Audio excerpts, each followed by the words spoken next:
Einstein n'était pas seulement un scientifique, mais un visionnaire. Albert Einstein. Quand on entend ce nom, on pense tout de suite au génie, bien sûr, aux cheveux en bataille, et à la fameuse équation E égale mc². Mais et si je disais que, sans lui, on serait tous littéralement perdus en voiture tous les jours? Eh bien, c'est de ça qu'on va parler.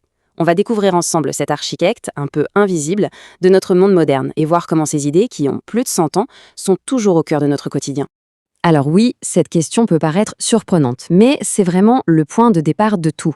Parce que, figurez-vous, à chaque fois qu'on lance une application de navigation, on fait appel à Einstein. La plupart du temps, sans même s'en rendre compte. C'est la preuve parfaite, la plus concrète qui soit, que son travail n'a rien d'abstrait. Il est essentiel. Bon, alors allons-y. Comment est-ce possible? Eh bien, le lien le plus direct, le plus évident entre les grandes théories d'Einstein et notre vie de tous les jours, il se trouve juste là, dans cet appareil qu'on a quasiment tous sur nous en permanence. Voilà l'explication. C'est assez fou quand on y pense. Pour les satellites qui tournent au-dessus de nos têtes, le temps, il ne s'écoule pas à la même vitesse que pour nous, sur Terre. Il va un tout petit peu plus vite. Ça semble anodin, hein?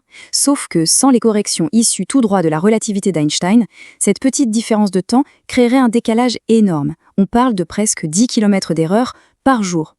En gros, en une après-midi, le GPS serait complètement à côté de la plaque, inutilisable. Ce n'est pas un film, hein, c'est juste de la physique appliquée au quotidien.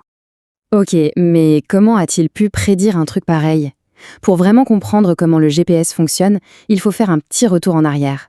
Il faut se pencher sur les idées qui ont, littéralement, tout changé. Parce qu'Einstein, il n'a pas juste ajouté une petite brique à l'édifice de la science. Non, non, il a dynamité les fondations et il a réécrit toutes les règles du jeu de l'univers. Alors on remonte le temps, direction le début du XXe siècle. L'année clé, c'est 1905. On l'appelle son année miraculeuse. Et pour cause, il publie en quelques mois 4 articles qui vont mettre le feu aux poudres et secouer toute la physique de l'époque. 10 ans plus tard, en 1915, il met la touche finale à son chef-d'œuvre, la relativité générale. Et, petite anecdote assez marrante, son prix Nobel, il ne l'a même pas eu pour la relativité. Il l'a reçu pour ses travaux sur l'effet photoélectrique, un travail qui, ironiquement, a posé les bases de la physique quantique, avec laquelle il sera si critique plus tard. Sa première grande révolution, c'est la relativité restreinte. Et là, il faut s'accrocher. L'idée, c'est que l'espace et le temps ne sont pas fixes, ils sont relatifs. Le temps peut s'étirer, ralentir, l'espace peut se contracter, tout ça en fonction de la vitesse à laquelle on se déplace. L'unique chose qui reste toujours la même pour tout le monde, c'est la vitesse de la lumière. À l'époque, c'était un véritable tremblement de terre intellectuel. Ça a juste balayé des centaines d'années de physique classique à la Newton. Et comme si ça ne suffisait pas, 10 ans après, il remet ça. Cette fois, il s'attaque à un monument, la gravité. Et pour nous aider à comprendre, il nous donne une image géniale. Il faut imaginer l'espace-temps non pas comme un vide, mais comme un immense drap tendu, un trampoline géant. Quand on pose un objet lourd dessus, comme une planète, hop, ça creuse le tissu. Et la gravité, eh bien, ce n'est rien d'autre que ça. C'est la trajectoire des objets plus petits, comme nous, qui roulent en suivant les courbes créées par les objets plus massifs. Et c'est de toute cette nouvelle façon de voir l'univers qu'est née une équation. Une toute petite formule, tellement simple en apparence, mais d'une puissance incroyable. Elle est devenue plus qu'une équation, c'est une véritable icône de la culture pop. Je suis certain que tout le monde ici la connaît par cœur.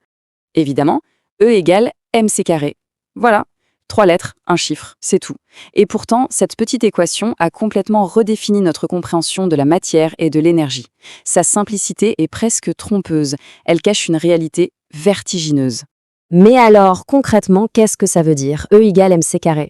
En fait, c'est l'idée que la masse et l'énergie, ce sont les deux faces de la même médaille. On peut transformer l'une en l'autre.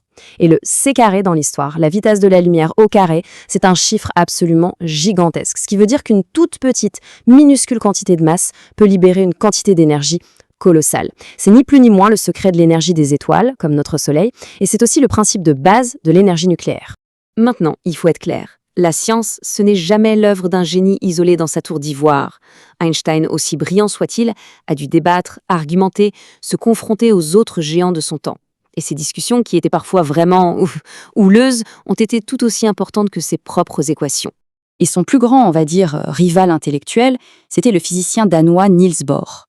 Leur grand débat, leur clash, si on veut, portait sur la nature même de la réalité. Rien que ça. D'un côté, Bohr et toute la nouvelle génération de la physique quantique disaient « à l'échelle de l'atome, tout est une question de probabilité, de hasard ». Mais pour Einstein, cette idée, c'était juste inacceptable. C'est de là que vient sa fameuse phrase « Dieu ne joue pas au dé ». Ça résume parfaitement sa pensée.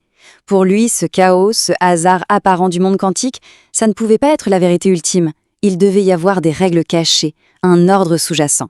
Et le plus fou dans cette histoire, c'est que, même si Einstein avait probablement tort sur ce coup-là, ses doutes et ses critiques constantes ont forcé les autres à aller plus loin, à solidifier leurs théories et à explorer des concepts complètement dingues, comme l'intrication quantique.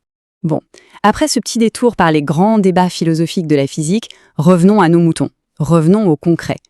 Comment est-ce que toutes ces idées qui semblent si abstraites sur l'espace-temps, sur les dés de Dieu, comment tout ça s'est transformé en technologie bien réelle qu'on utilise tous les jours? Alors voilà, ce tableau, il nous met tout ça noir sur blanc, c'est super clair.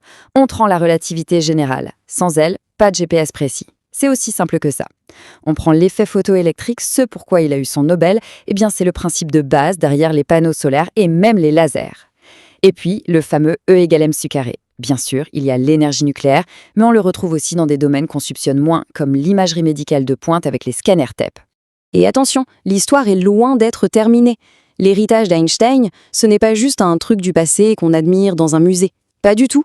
C'est une boîte à outils, bien vivante, que les scientifiques du monde entier ouvrent tous les jours pour essayer de comprendre l'univers et repousser les limites de ce qu'on sait. Il faut bien réaliser un truc. Ces équations, écrites en 1915, prédisaient l'existence de vagues dans le tissu même de l'espace-temps, les ondes gravitationnelles. Et il a fallu attendre un siècle. C'est en 2015 seulement qu'on a enfin réussi à les détecter. C'est juste incroyable. Et aujourd'hui, que ce soit pour étudier les mystérieux trous noirs, pour comprendre les origines de l'univers avec le Big Bang, ou pour fracasser des particules au CERN, eh bien le point de départ, c'est toujours Einstein. Donc au final, ce qu'Einstein nous a laissé, ça va bien au-delà de nos GPS ou de nos lasers. C'est une toute nouvelle façon de voir le monde, de comprendre l'univers. On pourrait dire qu'il nous a légué une carte, la carte la plus fondamentale qui soit. Et cette carte, on continue de l'utiliser pour explorer des territoires complètement inconnus. Alors la vraie question qui reste, c'est qu'est-ce qu'on va bien pouvoir découvrir ensuite avec elle? Abonne-toi, la science ne révèle pas seulement l'univers, elle révèle qui tu es vraiment.